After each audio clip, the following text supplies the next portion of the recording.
Hey guys, welcome to Franklin Woodworks.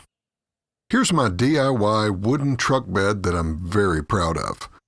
Here's the tie-down that I recessed into the bed that I don't like. The bolts stick out above the surface of the bed, so I'm going to address that as I install the other 3 tie-downs. I'm going to install removable sides on the bed. Now I'll probably keep them on all the time just for the sake of looks, unless I need to take them off for a reason. Remember, I planned for adding sides by notching out the outside boards so that they could accept the vertical supports. I've already pre-cut everything to length and given it the same flamethrower treatment as the rest of the bed. I position the vertical supports so that they are even with the bottom of the fascia board on the side. Making sure the support is nice and square, I clamp it in place and screw it in with deck screws. I use spacers to position the boards on the side, and I did this for 2 reasons. 1, I like the way it looks. Second, having a gap in between the boards gives me more options for tying things down in the bed if I need to. So just like the vertical supports, I clamped these boards in place and screwed them in with more deck screws. Very easy and surprisingly solid. Now on to the recessed tie-downs for the bed. The first one I did, the one that I don't like because it's not recessed enough, I routed out freehand with a trim router. This turned out not to be a good plan. It worked fine, but it was tough on the trim router and very nerve-wracking trying to freehand it and stay within the lines. So for the remaining 3, I made a template so I could use a pattern bit in one of my big routers.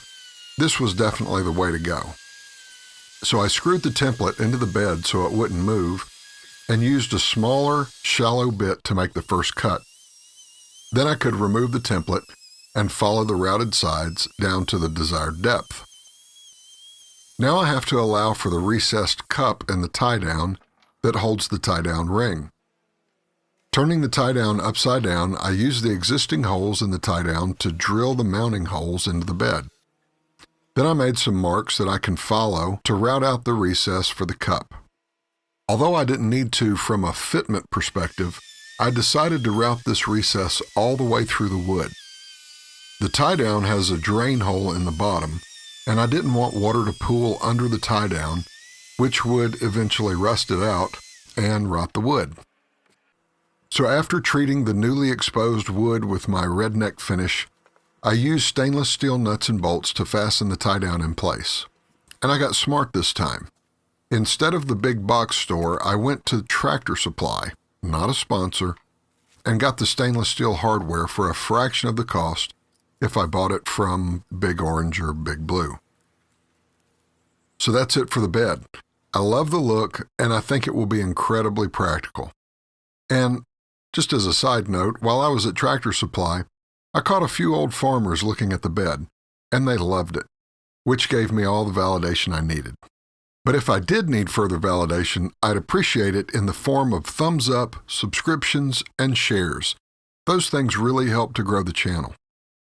I hope that something in this video will give you a good idea that you can do around your shop. Thanks for watching, and there you go.